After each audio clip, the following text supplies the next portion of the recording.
My husband took all my savings for my mother's surgery to run away with his lover. Only 1 month later, he came to beg me again. The night the doctor told me my mother could die within days, I didn't cry. I nodded, thanked him, and walked out of his office like my chest wasn't splitting in half.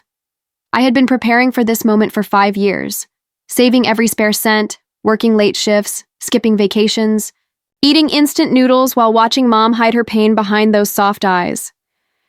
$85,000, the doctor said. If we operate in the next 3 days, her chances are good. I told him I'd get it done. I had it. That money was my lifeline. Hers, too. That night, I left her hospital room after she fell asleep, her breathing shallow, her hand still clinging to mine like a child. I kissed her forehead and whispered, "Hang on, Mama, just a little longer." The house was dark when I got home. Daniel wasn't there. I didn't think much of it. He often stayed out late with work or friends. I headed straight for the drawer, where I kept the passbook and my ID. Something felt off. The drawer wasn't locked. I hadn't left it like that. I logged into our joint account. 0. I stared at the screen, blinking hard. Maybe I clicked the wrong account. I refreshed. Still 0. I opened the transaction history. $85,000 withdrawn. 1 transaction. Done that. Morning. My stomach dropped so fast I couldn't breathe. I called Daniel. Voicemail. Again and again. Nothing. The tears didn't fall yet. I was too numb. I sat there, frozen, staring at the number 0 on the screen, while the silence in the house screamed at me. That's when my phone buzzed. A message from Daniel. "I'm sorry. Don't look for me." That was it. 6 words. 6 words that ended everything I thought I knew about love, loyalty, and marriage. And upstairs, in a hospital bed, my mother was still waiting for a surgery, no longer had the money to pay for. I don't remember how long I sat there staring at Daniel's message. "I'm sorry, don't look for me." No explanation, no shame, just gone. Like I meant nothing. Like my mother's life meant nothing. I called him again. Then again. 30 calls. 40. I stopped counting after 50. All went to voicemail. I messaged his friends and coworkers. No one knew where he was, or they claimed they didn't. His car was gone. His closet is half empty, drawers yanked open, clothes missing, and then it hit me. He didn't leave in a hurry. He planned this. He planned it. My knees gave out in the hallway. I slid to the floor, shaking. My entire body felt cold, like someone had poured ice water through my veins. I wanted to scream, but no sound came out.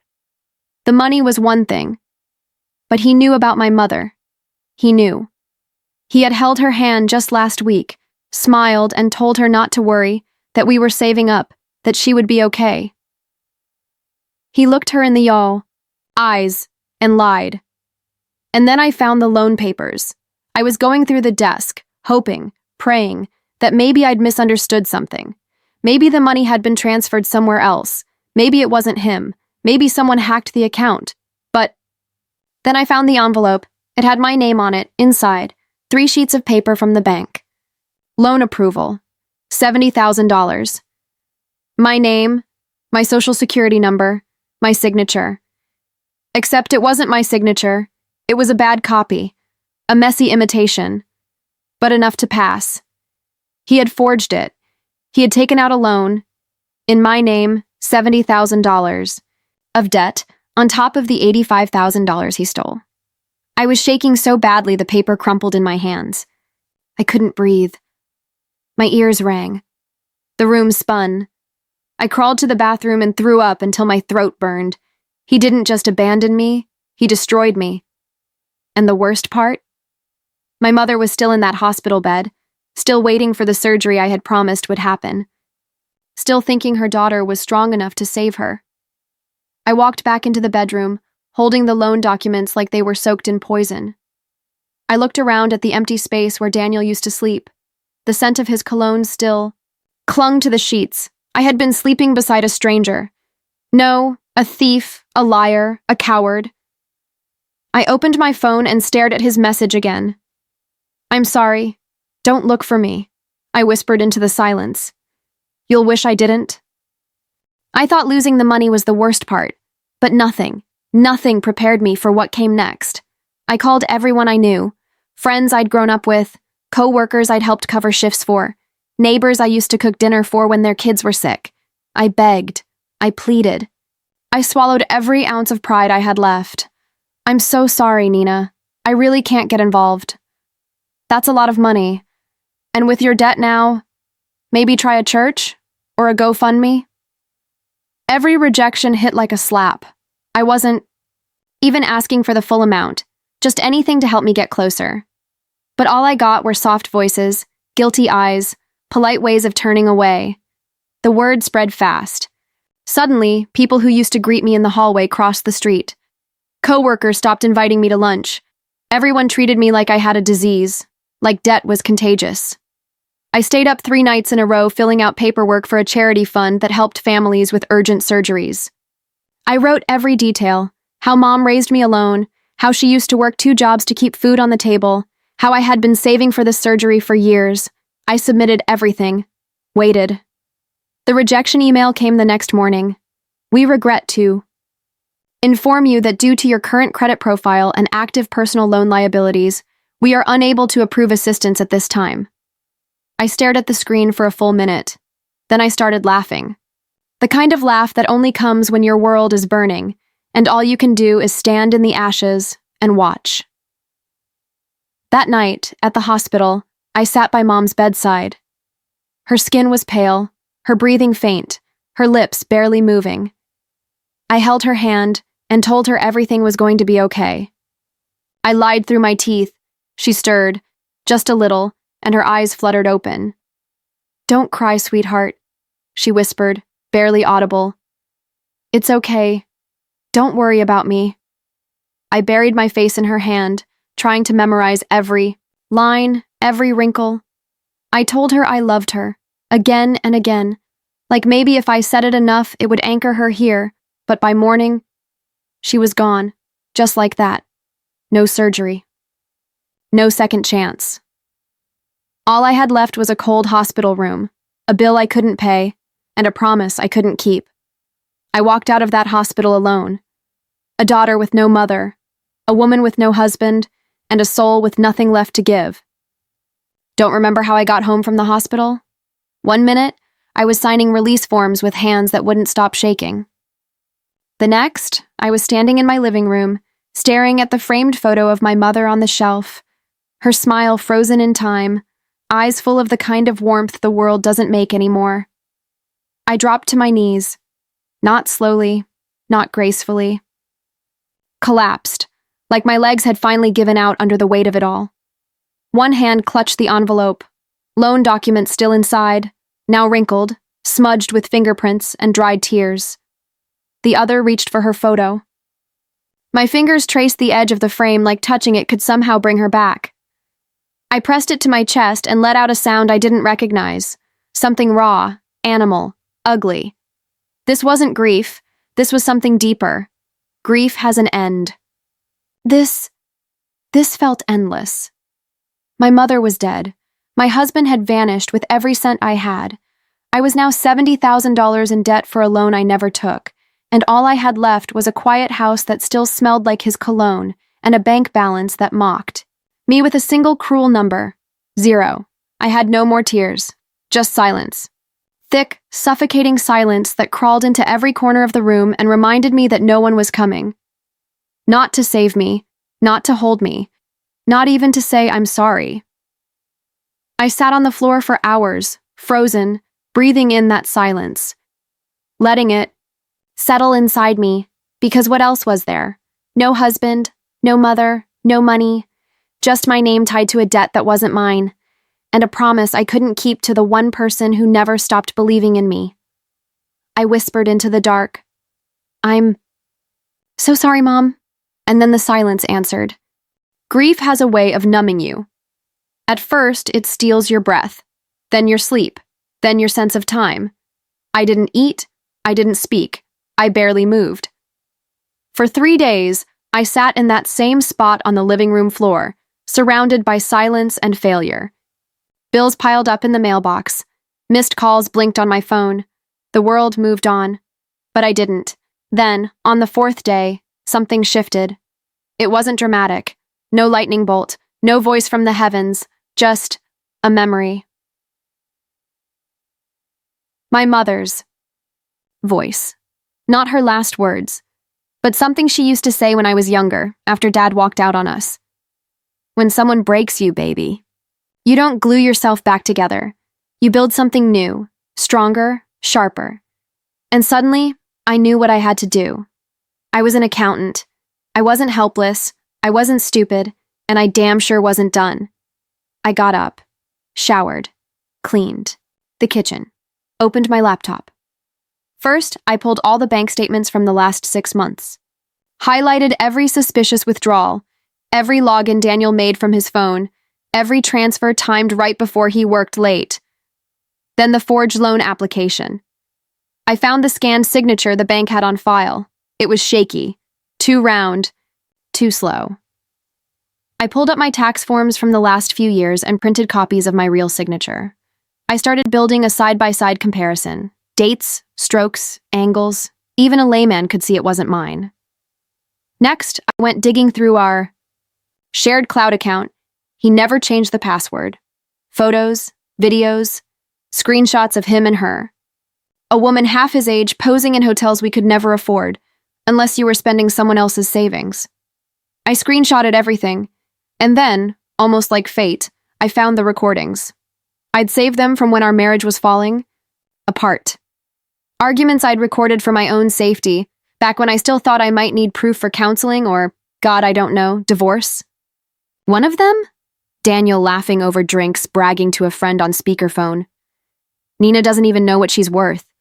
Women like her just sit there, save money, and hope their man does the right thing. I labeled every file. Created. Folders. Backed it all up. Every receipt, every lie, every betrayal. I didn't cry while doing it. I didn't scream. I didn't feel broken anymore. I was focused. I was prepared. And for the first time in weeks, I felt something real. Control. The day I walked into the lawyer's office, I wasn't the same woman who had collapsed on her living room floor. I wasn't the grieving daughter. I wasn't the abandoned wife. I was a storm, and I was carrying evidence like thunder in my briefcase. Her name was Marissa Kent, top of her field, razor sharp, no nonsense, and expensive, but worth every cent. She didn't blink as I laid out the mess Daniel had made. She didn't flinch when I showed her the forged loan documents, the bank statements, the affair screenshots, the audio files. She just sat there, taking notes, nodding slowly. Then she leaned back in her chair and said, "He really thought you'd roll over and disappear, didn't he?" I didn't answer. I didn't need to. We filed for everything. Divorce, obviously, but not the clean kind. Financial damages, because he stole my savings and left me with a mountain of debt. Fraud investigation, because he forged my name, signed, for a loan I never agreed to. Asset division, because every piece of property he thought was his was about to be on the table. And most importantly, debt transfer. That loan? I wasn't going to carry it anymore. I wanted it all. I wanted him exposed. I wanted his name dragged through every legal document like mine had been dragged through the mud. Marissa looked at me, once the paperwork was done, and slid the final copy across the table. "You're not just getting out of this marriage, Nina," she said. "You're going to make him pay for every damn thing he took from you." I stared down at the folder. My hands didn't shake this time. I signed it. Something clicked inside me. It wasn't vengeance. It wasn't rage. It was something colder. Cleaner, like breathing mountain air after drowning for too long.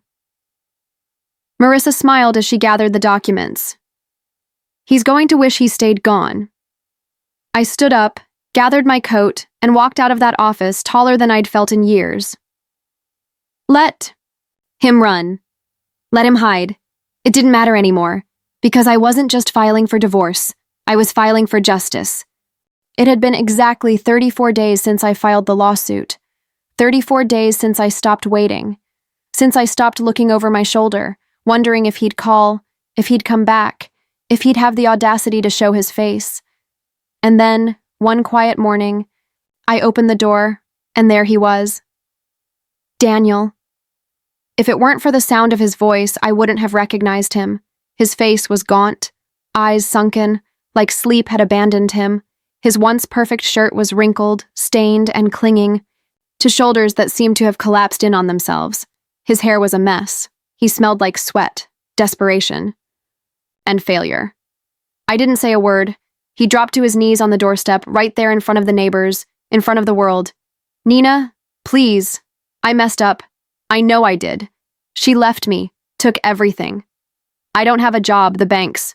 Chasing me, He choked on his words, tears streaking down the face of the man who once looked me in the eye and said, "Don't look for me." He grabbed the edge of my coat like it was the last life raft on a sinking ship. I made a mistake. Please help me. There was a time when I would have. A time when that voice, that brokenness, might have moved me, but not now. Not after my mother. Not after the lies. The theft. The silence. I didn't scream. I didn't slam the door. I didn't curse him out like the TV dramas do.